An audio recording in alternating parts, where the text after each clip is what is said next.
полезно, наше предприятие. Понятно, что мы работаем в секторе сельского хозяйства.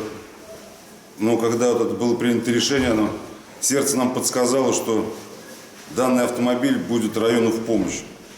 И поэтому мы, посоветовавшись с коллективом, с руководителем нашего предприятия, все только были приятно удивлены моим решением и все поддержали.